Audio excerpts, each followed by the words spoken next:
I got kicked out of titty bar for smoking. No, that shit was ridiculous. The stripper did it. The stripper came up like, your smoking is a health risk for me. I don't want to work in this kind of environment. Bitch, you have your gonorrhea-infested pussy in my face. You started it. And they threw me out. It's the dirtiest place I've ever been thrown out of. And just to give you an idea of what I mean by dirty, lap dances at this place, $3. It's fucking disgusting. And at the same time, who could pass up a sale, son? It was $3. Of course I did it. It's only 12 quarters. Said, I'll break a 5 for that. I've never seen somebody work this hard for $3. This lady must have been a throwback to the Great Depression. She was all over me. It's the first time I ever told a stripper to get off me. All right. Yeah, thank you very much, miss. Thank you. That'll be all. That's enough. Hey, get off of me! Whatever happened to lipstick on the collar, lady? I have a streak on the middle of my shirt. How the f am I gonna explain this when I get home? 2 hours later. Huh? Oh no, baby, me and Bob were playing basketball and Bob dunked on me, was hanging on the rim and his pants fell down. I was checking him close, I think he's swinging and his butt cheeks might have, his butt cheeks I think caught my shirt. I don't know why I was playing ball in my dress shirt. I just was, it was midnight, I don't know what the fuck. Just let me think, that's when you know a guy's lying if he say shit like that. Hold on, just let me think. You made him say that to you. Hold on, just let me think for a minute. Can I think? Because women got all this money now, but they still like women. Like, oh, you never take me anywhere anymore. And the dude be thinking, bitch, you got more money than me. You never take me anywhere anymore. And at the same time, you don't treat a man like a man. You don't cook, you don't clean, and you don't do anything a mother says. I see women doing this to men all the time. Come on! No man wants that. You gotta work with me. Like if it makes a man feel like a man to watch the game, then just let him sit down and watch the game for a minute. And if he happens to look over at you while he's watching the game, don't look at him all mean and make him feel guilty about watching it. Just pick up your own titty and suck it. Just try it out. He will instantly remember why he fell in love. Oh, that's right. Forgot my girl sucks her own titties from time to time. I can't walk away from that. You see, that took 20 seconds. You still can be as busy as you want, just suck your own titty and everything's cool. Well, how about this? If you're making love to your man, you're already making love, might as well spice it up, right?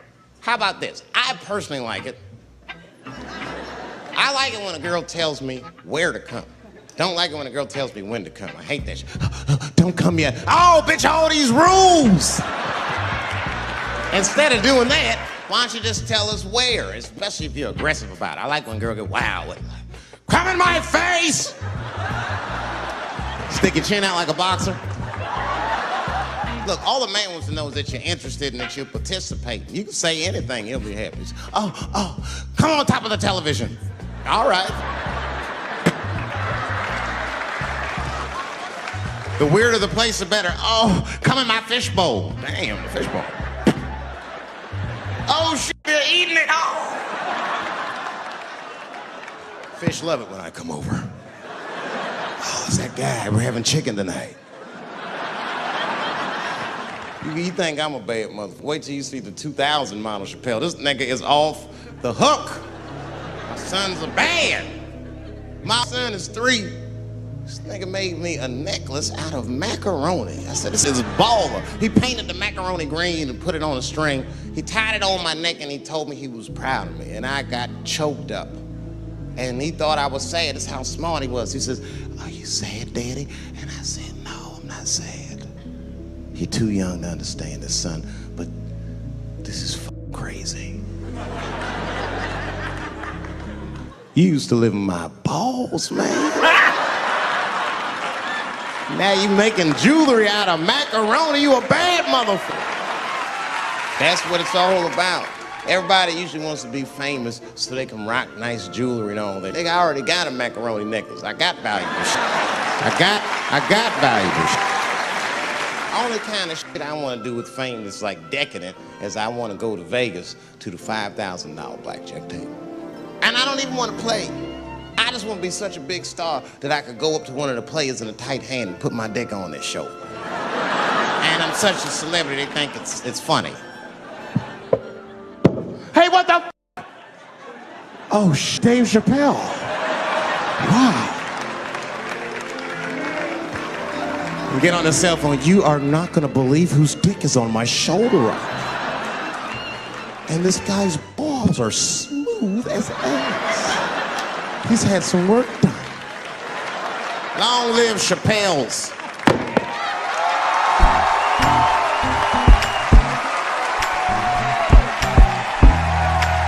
Okay. Before I did Killing Them Softly, when I was 22, HBO gave me the biggest opportunity of my life at that time. They gave me a half-hour special, but this shit was not like a special, you know what I mean? It was like, it was generic. It didn't even have a title. It was just Dave Chappelle. And I shot it in San Francisco at a place called Broadway Studios, which is on the second floor of a building. And beneath Broadway Studios is a nightclub. And the special was only supposed to be 30 minutes. And I got ready, I practiced, I did all the shit I was supposed to do. And the night that I taped, 20 minutes into my 30-minute set, I'll never forget this, music started blasting from the nightclub underneath. You could hear it real loud, and it fucked my whole show up, and I was devastated. I was a young man. I really believed in what I was doing, and I thought that my dream had been killed. So when I got off stage, I ran down the steps to the alley behind Broadway Studios and where the control trucks are parked, and I kicked that motherfucking door open, and I started yelling at all the producers. I was nobody in show business, just a guy that believed in us. I said, man, you fucked everything up. That fucking music, what the fuck were you thinking? And there was a guy who was a big-time producer, I ain't saying no names, and he stood up, and he said, hey, kid, sit the fuck down. He said, we didn't ruin anything. He said, we made a deal with that nightclub to not play music, and they didn't honor the deal. And I said, who didn't honor the deal? And he pointed to a guy. I'll never forget it. It was an old white man sitting in the Ford Taurus by himself. And he said, that guy right there. And I didn't waste no time or ask no questions. I went to that Ford Taurus, and I beat on that window, and I said, open the door, motherfucker, I want to talk to you. And that old man looked at me for 1 second and wisely drove the fuck off. And left me in the alley cussing at anybody who would listen. And 2 minutes later, literally 120 seconds later, couldn't have been any more than that, the doors of the kitchen in the alley of that nightclub underneath Broadway Studios flung open. And that old man was standing there, that same old man with reinforcements. He had 2 big goons with him, and he looked at me, and he was calm as a cucumber. He said, you, come here. I want to talk to you. I didn't know anything about the streets at this age. But I found out later in my life that these men were Russian mobsters. And I don't know what you guys know about the Russian mob, but these are the niggas that killed Denzel in Training Day.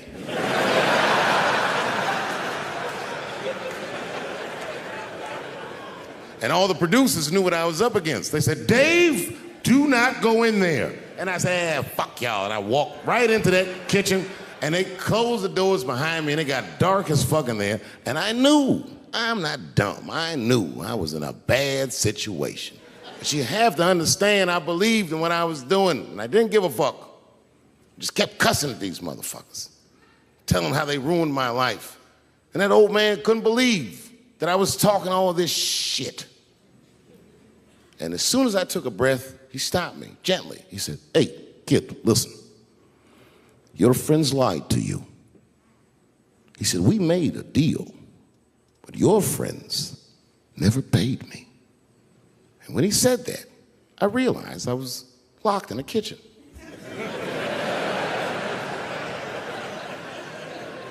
I realized he was telling the truth, which would make me wrong. And the very moment that I realized I was wrong, for the first time, I was afraid. You see, it's a funny thing if you believe you're absolutely right. You can get drunk off the feeling of how right you are. That's why gay people are so mean.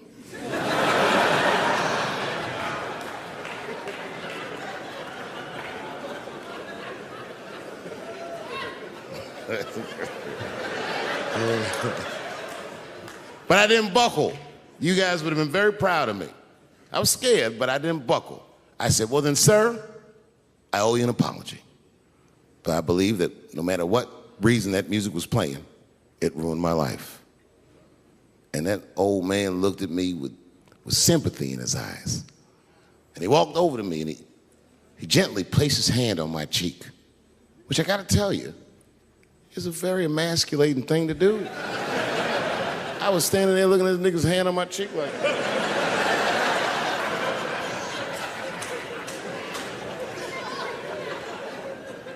And he said, you are a real man. And he tapped me on my cheek. Real soft. Just like that. The doors opened back up. The light from the alley flooded into the kitchen. And I just walked out alive. I lived to fight another day. And in that moment, I learned one of the most valuable lessons of my life, and I have to share it with you. And that lesson is this. In your life, in any given moment, the strongest dream in that moment wins that moment. I am a very powerful dreamer. Yeah, I'm not lying.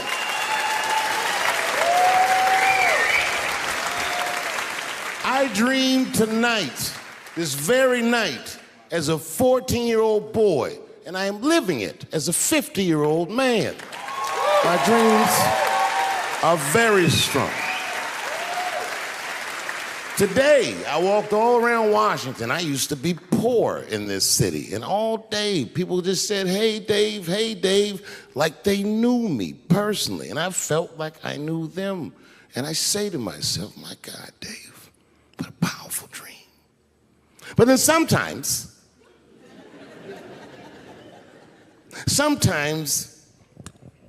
I feel regular. Just feel like myself. Maybe I'll smoke some weed and be in some nightclub and feel shy. But I'll look across the nightclub and I'll see some guy that no one's ever heard of. But this nigga worked all week and got bottle service. And there's bitches bringing Moet with sparklers to him. And I picture in my mind he's Persian. He's doing some kind of weird Persian dance. And he got 6 bitches at his table because he got so much liquor, and they all call him saying, go Cena, go Cena. And I'll be looking across the room like, oh my God, I'm in that guy's dream. I can hear him telling his friends, hey, how was the club last night? Man, that shit was fantastic. I had bottle service. I seen Dave Chappelle across the club looking at me like, ooh, who was that? And that's the trick to life. You have to be wise enough to know when you were living in your dream. And you have to be humble enough to accept when you're in someone else's. It's why I don't judge between Will Smith and Chris Rock. Because you guys look at them as big ideas, but I look at them as fellow dreamers. I can't judge between them because I see myself in both of them. I am Will Smith. I am the man that cannot take it anymore and will slap the shit out of the next person that says a crossword to me or somebody that I love. And I am Chris Rock. I am the man that can get slapped in front of the whole world and keep my composure so I don't fuck anything up. That is what men do. Men make boundaries. Men enforce boundaries, and men test boundaries. And no man tests more boundaries than a trans man. When I see a fellow dreamer, I give them my utmost respect. Even if I don't understand what their dream is, I know a dreamer when I see one. And I've met many powerful dreamers in my life. None more powerful than a man who calls himself Lil Nas X. I met this nigga at a party. I had no idea who he was. But the minute he walked in that party, I knew I was in his dream. Everybody in the party was another dreamer. Everyone was famous, but when that nigga walked in, he was dressed like C-3PO. He was shining.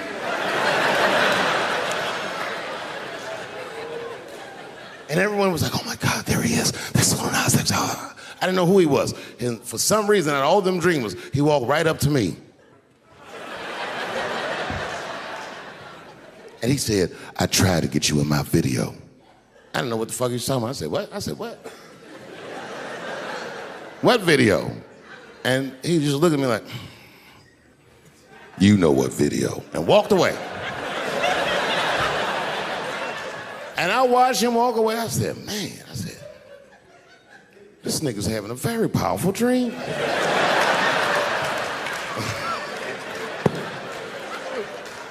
You know what it reminded me of? It reminded me of when we was in grade school. Remember in grade school, the teacher would ask everybody what they want to be? Timmy, what do you want to be when you grow up? And Timmy acted like he had an idea. He'd stand up, he'd say, I want to be a fireman. And the teacher would say, Timmy, that is a beautiful dream. But Timmy didn't mean it. Timmy said he wanted to be a fireman because deep down, Timmy's attracted to fire. And by the time he's 14 years old, this nigga's a full-blown pyromaniac, playing with kerosene and matches like a goddamn expert. And then one night he goes downtown with his buddies, fucking around with fire, and burns a warehouse down. And he doesn't know it, but there's 13 migrant workers from El Salvador, and they're in that motherfucker. They get trapped, and then they die in the fire. Isn't that a tragedy? It was an accident. He's only 14 years old, but he's black. So they try him as an adult. And Timmy ends up spending the rest of his life in jail. Dream deferred. Burp, burp.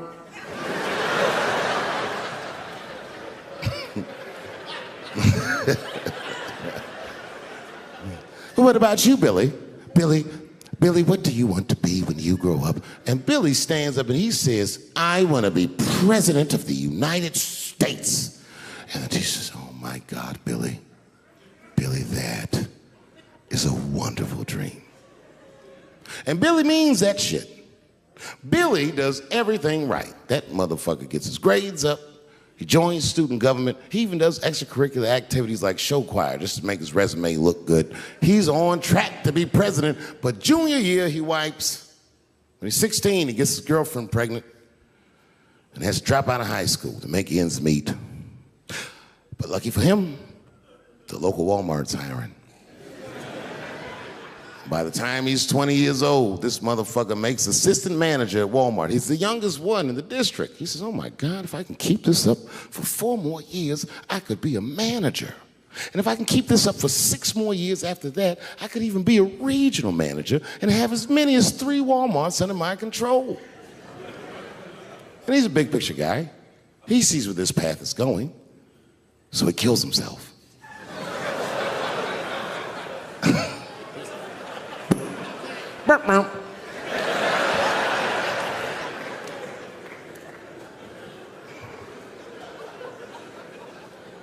Well, what about you? What do you want to be when you grow up?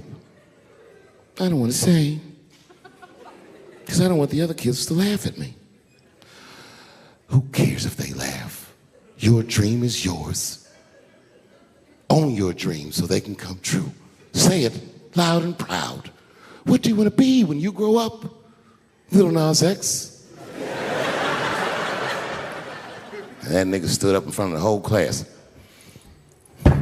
I want to be the gayest nigga that ever lived. I want to do a music video and slide down a stripper pole all the way to the depths of hell and suck the devil's dick at 10 o'clock on BET while all the kids are awake and can see me. Shockingly, that was the only dream that worked out.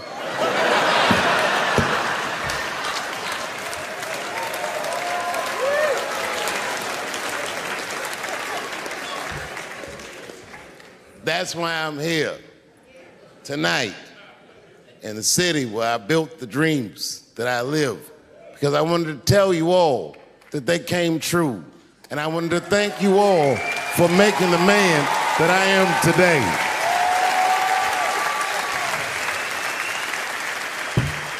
Yes, I am living a very powerful dream.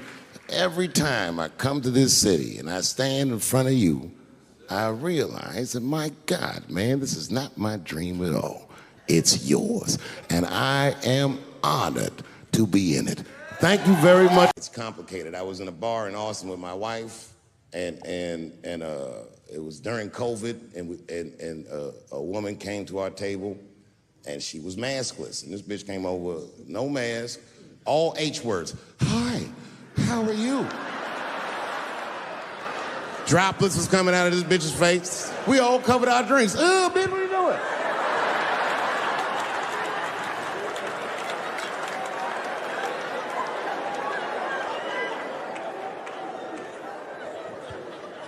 Now I looked over at the table that she came from and I peeped game. The men at the table were filming me. This happens when you're famous. People will come over and try to rattle your cage and get you to say something stupid or dumb so that their buddies can film it and they get a video of you embarrassing yourself. And clearly I said, this is what's happening.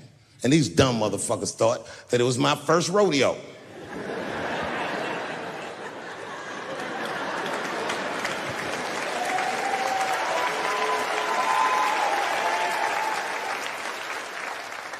Sadly, it worked.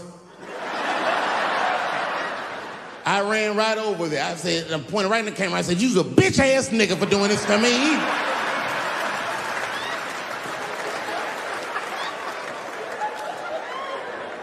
And the dude was shocked that I said it. He said, oh. And when he did like this, I seen all his fingernails was painted, and I realized, like, uh-oh.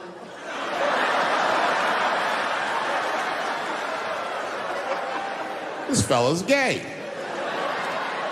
Now, you know how I talk. I call everybody a bitch-ass nigga, you know what I mean? But that's not a right thing to do if they're gay, you know what I mean? And now I was in trouble. And not only that, the motherfucker was huge. He stood up. He was towering over me. He must have been 6'5", a big, white, corn-fed, Texas homosexual. This nigga was ready to fight. And he started barking on me, but I stood my ground. I wasn't scared. How could I be scared? This motherfucker's shirt was tied up in a knot like this. Oh, fuck this guy. Let's go, nigga, let's go. I thought we were gonna come to blows. I was ready, And then, right when you think we would fight, guess what he did? He picked up his phone and he called the police. And this thing I'm describing is a major issue that I have with that community. Gay people are minorities until they need to be white again.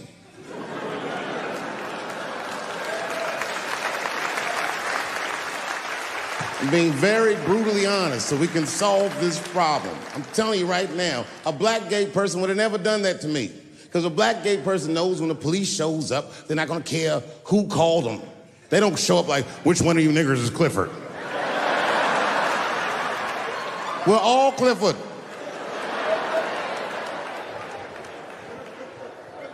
This happens far too often.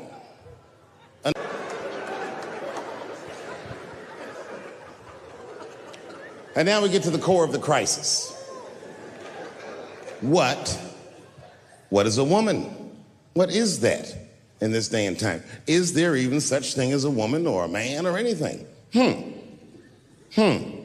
Seems to be a question nowadays. Now listen, women get mad at me. Gay people get mad at me, lesbians get mad at me, but I'm gonna tell you right now, and this is true, these transgenders, these niggas want me dead. I've gone too far, I've said too much. And I gotta tell you, I'm very worried about it, I'm not even joking. Every time I come out on stage, I be scared. I be looking around the crowd, searching for knuckles and Adam's apples to see where the threats might be coming from.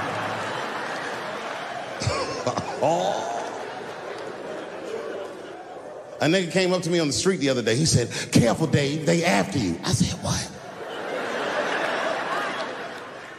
One they or many theys?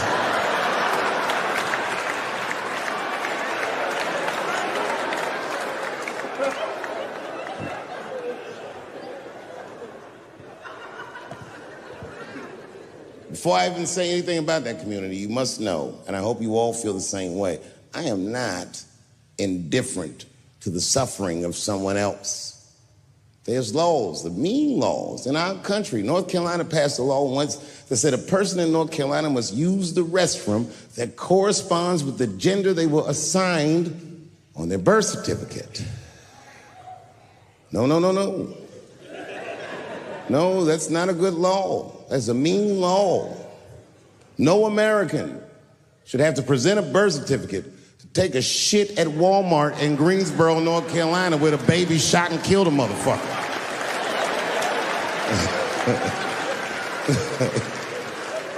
You have to ask yourself, if you're thinking about it, who are these laws designed to protect? Like, let's say they designed this law to protect me, my interests. Transphobic comedian Dave Chappelle. And let's say that I'm in Walmart doing a little shopping with my family. Now, I should tell you, if that ever happens in real life, you should know that my dreams didn't work out. But let's say something goes horribly wrong, and there I am in Walmart with the poor whites rummaging around for mediocre goods and services.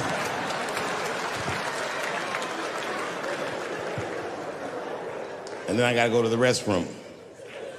So I excuse myself from my family. I go to the men's room. Now I'm standing at the urinal taking a leak. And this is what this law is gonna do. And suddenly, a woman walks into the men's room. I'm gonna be like, that's strange. And then she stands shoulder to shoulder with me at the urinal. I'm gonna be like, bitch, what's going on with you? And then she hikes her skirt up and pulls a real live, meaty dick out. And what do you think I'm gonna say? Thank God she's in here with me. At least now I know my family's safe. No, I'm not gonna feel that way at all. I'm gonna feel very uncomfortable. I would feel better if it was a man with a vagina that backed up to the urinal next to me.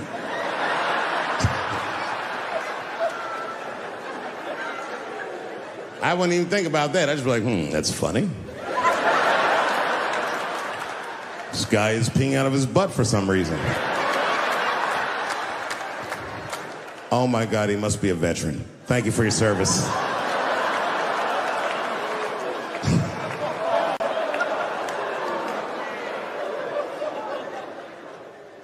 I'm not indifferent to people suffering because I know it's hard to be everybody. We blacks, we just got our first big holiday in a long time. Happy belated Juneteenth to the blacks.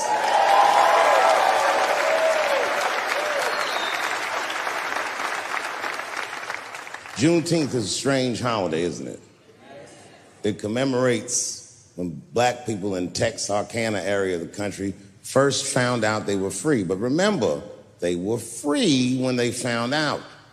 They just didn't know it yet. Very, very interesting holiday. You know, I learned something. This is a wild story.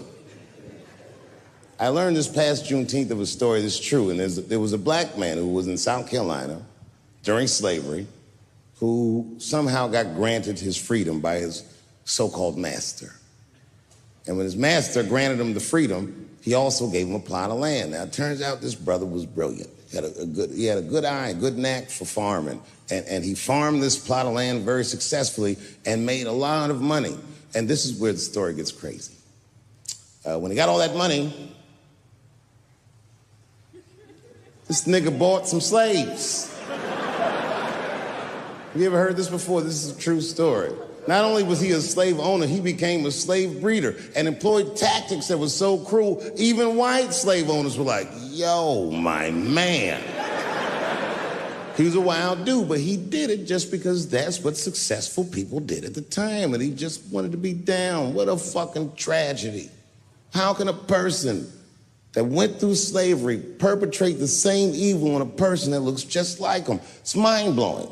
And, shockingly, they're making a movie about him. Ironically, It's called space juice.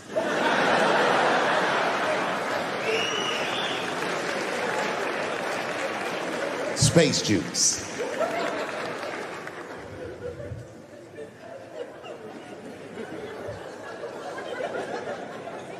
The point of that story is this person was invested in a construct. That was the construct of successful people, and he just followed the roadmap of successful people. He followed what they call an incentive.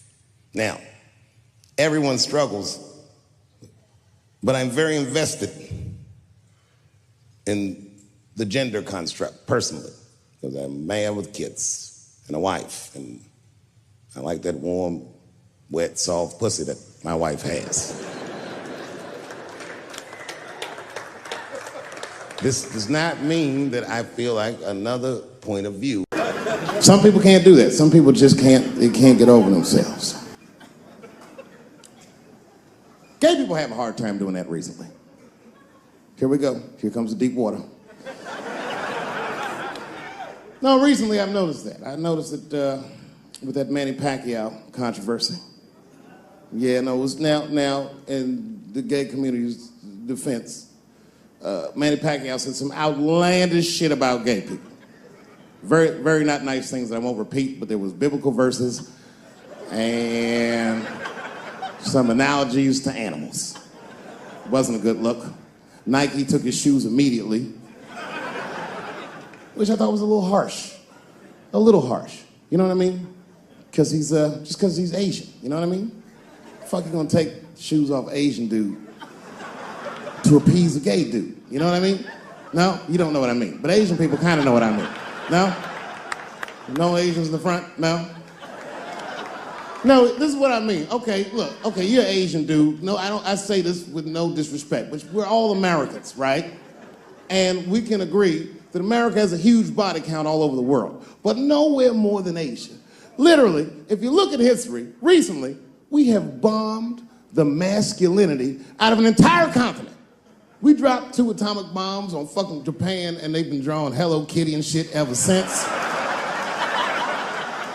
There's a lot of lady boys in the wake of our bombs.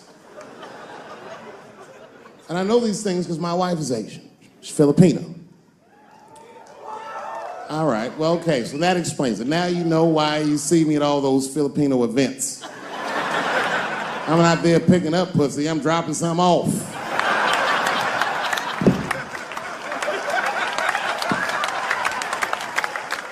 I take my wife to all that shit. I took my wife to see Pacquiao fight Mayweather. We sat ringside, okay? That was a quiet car ride home. That's what that was. But if you know what's popping in the Philippines, you know that they got a whole generation of kids in the Philippines growing up without their mothers. Yes. A lot of women in the Philippines go to the Arabian Peninsula, they come to the United States, they make all their money here, they send all that money back home, which is still one of the #1 staples in the Philippines economy, money that their expats send back to the Philippines. The men, on the other hand, are left rearing children, twiddling their thumbs, waiting on their wives' checks. These men have been fucking emasculated. And then suddenly, a boxer rises from amongst them and reinstates their manhood with his motherfucking fist. This is not the guy you're supposed to ask, what do you think of homosexuals? He's not your champ. Shit. That's why I don't have a sneaker deal, because if you say something that people don't like, they'll take your fucking shoes off. If Martin Luther King had a sneaker deal, we'd still be on the back of the bus. They always true, the Nike exec come up, hi, Martin, we need you to tone down the talk of civil rights and blacks being humans. It's upsetting our southern distributors. But I don't understand. I thought that's why I had a sneaker deal in the first place. Not quite. Really, it's a walking shoe, and we like the marching, but try to understand. Fuck that shit. You know, I get it though. I understand why gay people are mad, and I empathize. You know what? And I'm just telling you, this is a black dude. I support your movement, but if you want to take some advice from a Negro, pace yourself. These things take a while. Just because they passed the law doesn't mean they're gonna like it. Brown versus Board of Education was in 1955. Somebody called me a nigga in traffic last Wednesday. It's so long. It takes a minute.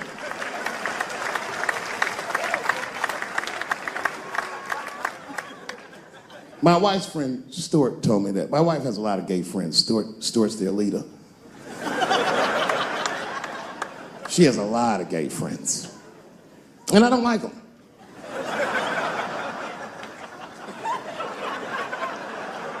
Not because they're gay, I'm just judging them on the merits of their character. They're just not nice dudes. They're fucking rude house guests. They're sitting on my couch, giggling with my wife, eating my motherfucking macaroons.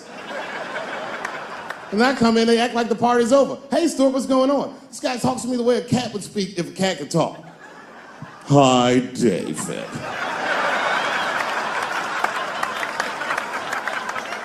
Stuart, what's all the beef, man? What's going on?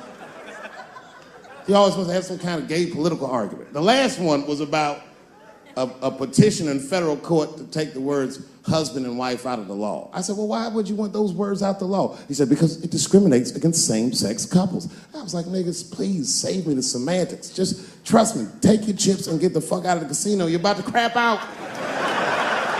Just go outside, talk that over amongst yourselves, and whichever one of you is gayer, that's the wife.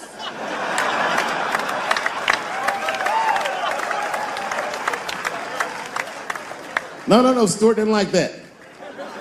Stuart educates me about this movement, you know what I mean? I didn't even know shit about it. He told me it's called LBGTQ.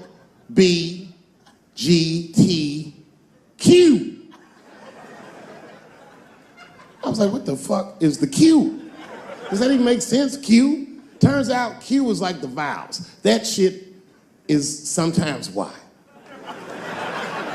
It's for gay dudes that don't really know they're gay. You know what I mean? Like prison fags who are like, well, I'm not gay, nigga. I'm just sucking these dicks to pass the time. I'm not G, I'm Q. Ugh.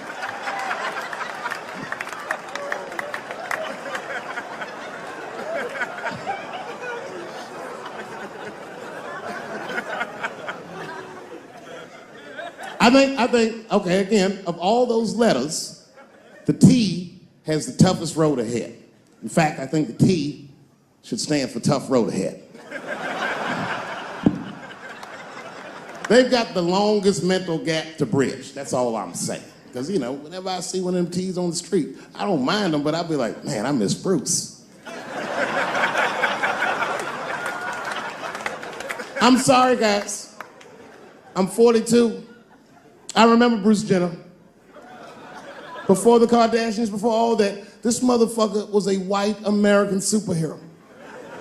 It was amazing. He was beating Africans at track and field. We'd never seen anything like it.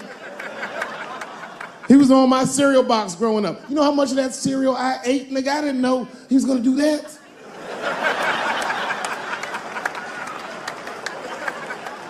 I knew before you guys knew.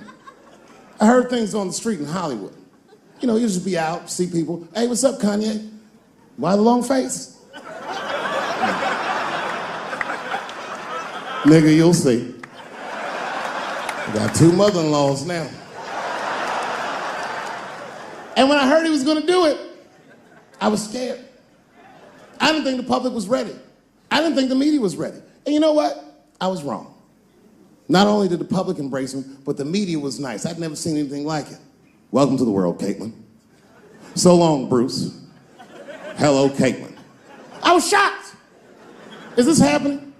Wait a minute, is this a time in American history when an American can make a decision for themselves? And even though other Americans don't understand it, they'll support it and let this person live a happy life? Is this what's happening? If it is, then good for America. That's Dave Chappelle, the American. Although Dave Chappelle, the black American, he was a little jealous. I was like, how the fuck are transgender people beating black people in the discrimination Olympics? If the police shot half as many transgenders as they did niggas last year, it'd be a fucking war in LA. I know black dudes in Brooklyn, hard street motherfuckers, that wear high heels just to feel safe.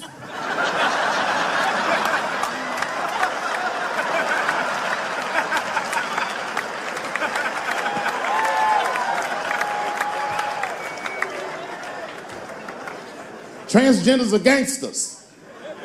I used to do business with a transgender in Hollywood. Man, everybody would be scared of her in the boardroom. She'd walk in there, newly minted woman, high heels, purse.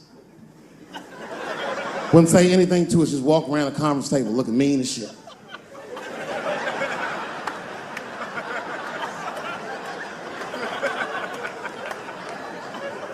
And then she walked to the head of the conference table, stare at us all, reach in her purse and pull her old dick out and throw it on the table. Let's talk business, gentlemen. Ah!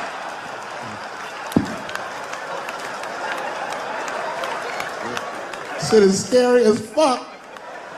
If your best friend pitched that to you, you'd be horrified. Yo, nigga, let's go to the hospital and cut our dicks off and make pussies out of them shits. What? Can't we just get matching jackets or tattoos or something? Sure, that's what you want to do? There's only one way to find out, nigga. Wu-Tang, bow, bow. Let's go to the club and trick niggas into fucking us, yeah. Now, I gotta tell you, and this is gonna surprise some people here, but not everybody.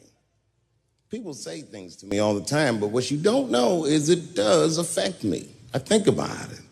And that one bothered me a lot. I was driving home, couldn't stop thinking about what this woman said because she's not the first woman that said that to me. It's puzzling. You know what I mean? Like, what could I possibly be saying that would make these bitches think I hate women?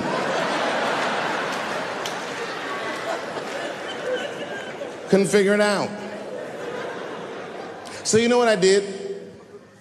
I Googled the dictionary definition of a feminist just to make sure I was talking about the right thing. And do you know, sir, what the dictionary definition of a feminist is? I didn't either. Listen to this. Webster's defines a feminist as a human being, not a woman, a human being that believes in equal rights for women. I was shocked that that's what that meant. Because by that definition, I would consider myself a feminist. And I didn't even know that at the time.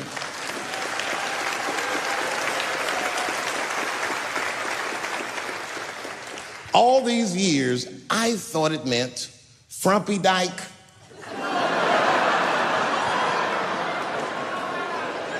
Well, that's who's always talking, to be some chick in overalls. Men are trying to rape us. Ah, not you, bitch, we please.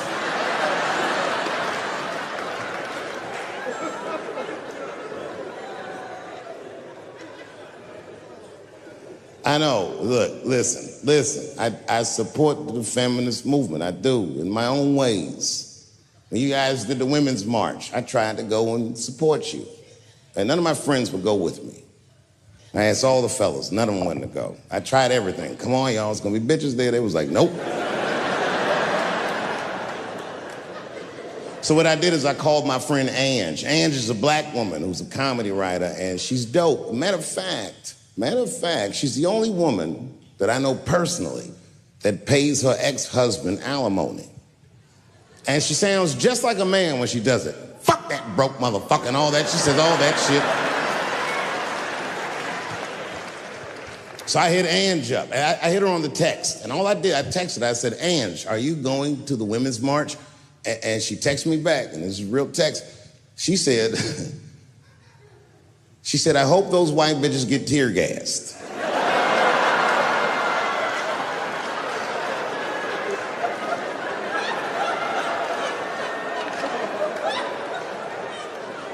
There's a problem in that feminist movement, isn't there? From its inception in America, there's always been a racial component. When Susan B. Anthony was having that meeting and Sojourner Truth's black ass showed up, Read your history books. All them white women asked Sojourner Truth not to speak. They didn't want to conflate the issues of women's rights and slavery. But you know how black bitches are. Sojourner Truth went up there anyway.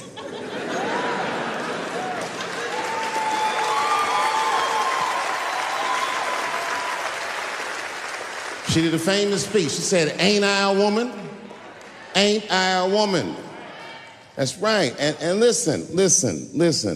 I supported the Me Too movement, but the whole time, I thought that the way they handled that was stupid.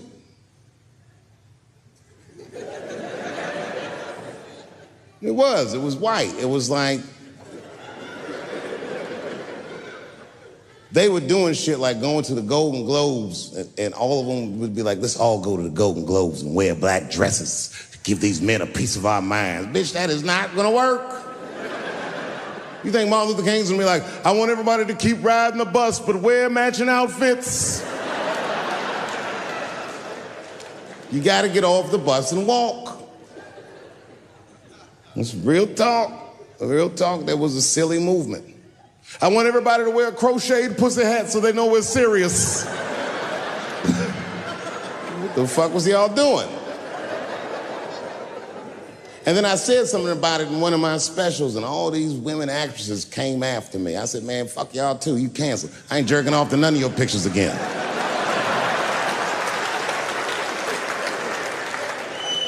They were like, who is he to tell us anything? I'll tell you exactly who I am. I'm the one that got off the bus and left $50 million on the bus and walked.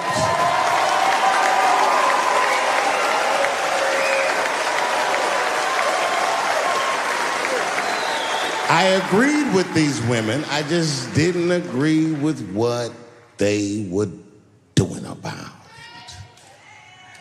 it. Right. No, it was annoying as fuck.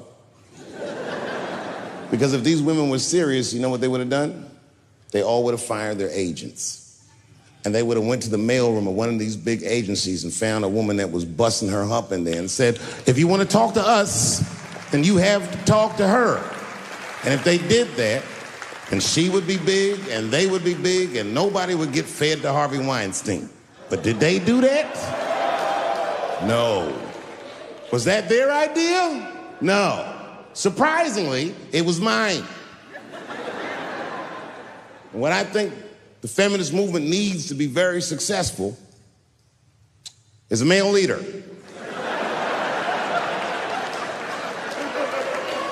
I'll do it. I will. I will lead you women to the promised land.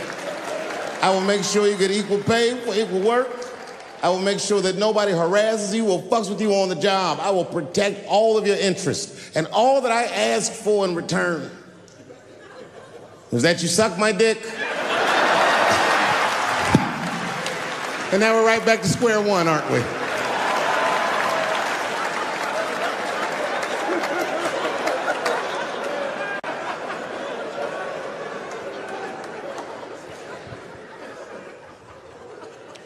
And now we get to the core of the crisis.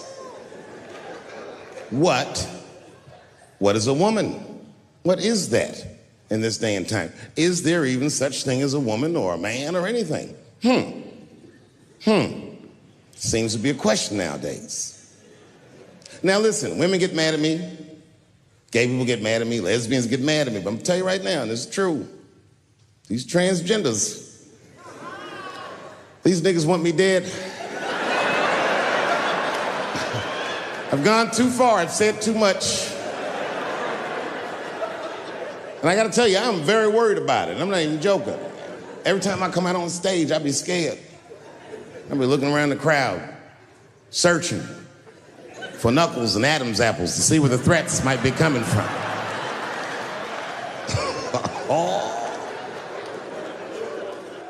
A nigga came up to me on the street the other day. He said, careful, Dave, they after you. I said, what? One they or many theys?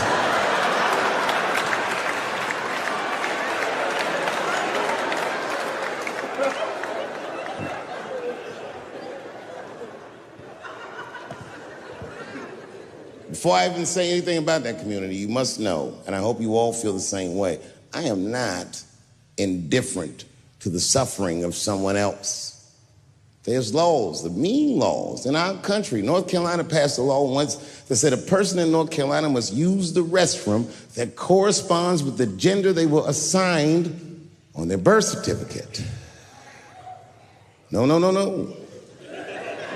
No, that's not a good law. That's a mean law. No American should have to present a birth certificate to take a shit at Walmart in Greensboro, North Carolina, where the baby shot and killed a motherfucker.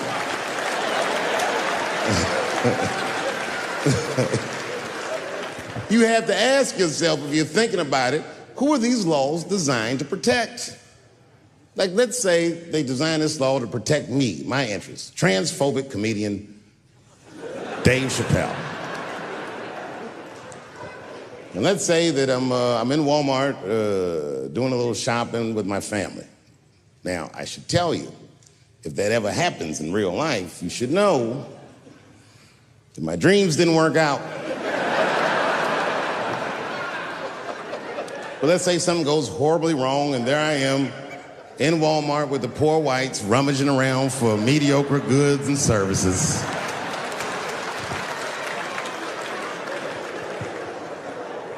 And then I gotta go to the restroom. So I excuse myself from my family. I go to the men's room. Now I'm standing at the urinal taking a leak. And this is what this law is gonna do. And suddenly, a woman walks into the men's room. I'm gonna be like, that's strange. And then she stands shoulder to shoulder with me at the urinal. I'm gonna be like, bitch, what's going on with you? And then she hikes her skirt up and pulls a real live, meaty dick out. And what do you think I'm gonna say? Thank God she's in here with me. At least now I know my family's safe. No, I'm not gonna feel that way at all. I'm gonna feel very uncomfortable. I would feel better if it was a man with a vagina that backed up to the urinal next to me.